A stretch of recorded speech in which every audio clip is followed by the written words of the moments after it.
আমরা প্রতিবাদ থেকে এক চুলো ইনশাআল্লাহ সরব না। কারণ এই নাসিরউদ্দিন পাটোয়ারি যতদিন জীবিত থাকবে ততদিন দ্বিগুণ শক্তিতে চাঁদাবাজি, সন্ত্রাস এবং দখলদারিত্বের বিরুদ্ধে তার লড়াইটা চালিয়ে যাবে।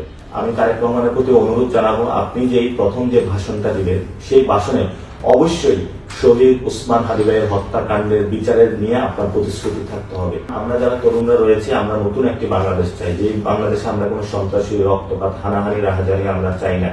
এখানে আমরা সুন্দরভাবে বসবাস করতে চাই, প্রত্যেকের নিরাপত্তা দিতে চাই, প্রত্যেকের সাথে ভালোবাসার সহিত বসবাস করতে চাই। তো আমরা ঢাকা আটে যে বিষয়টি করব সেটা হলো, আমাদের যে 8 দফা ইস্তেহার দেওয়া হয়েছে শহীদ ওসমান হাদি ভাইয়ের হত্যার বিচার, সেই বিচার নিয়ে আমরা মাঠে অ্যাক্টিভিটি চালাবো এবং আমরা ভোকাল থাকবো।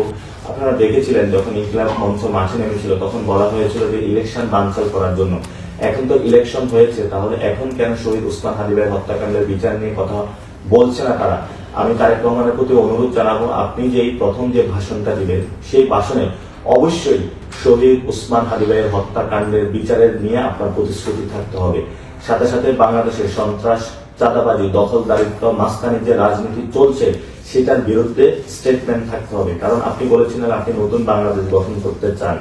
আপনারা জানেন যে আমাদের ঢাকা মেডিকেল থেকে বিভিন্ন জায়গায় স্বাস্থ্য ব্যবস্থা ভেঙে পড়েছে, যার কারণে আমাদের ইন্ডিয়াতে যেতে হয়।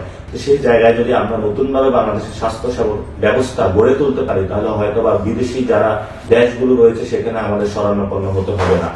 আপনারা জানেন অনেক আমাদের আহত ভাই হয়েছিল, যাদেরকে আমরা বাংলাদেশে চিকিৎসা দিতে পারি না, বিদেশে পাঠাতে হয়েছিল। তো বাংলাদেশে যদি চিকিৎসা ব্যবস্থা উন্নত থাকতো, অনেক ভাইকে আমরা রক্ষা করতে পারতাম।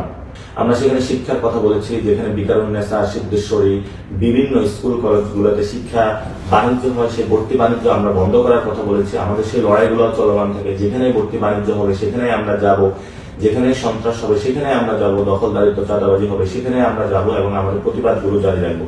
আমরা প্রতিবাদ থেকে এক চুলো ইনশাআল্লাহ সরব না।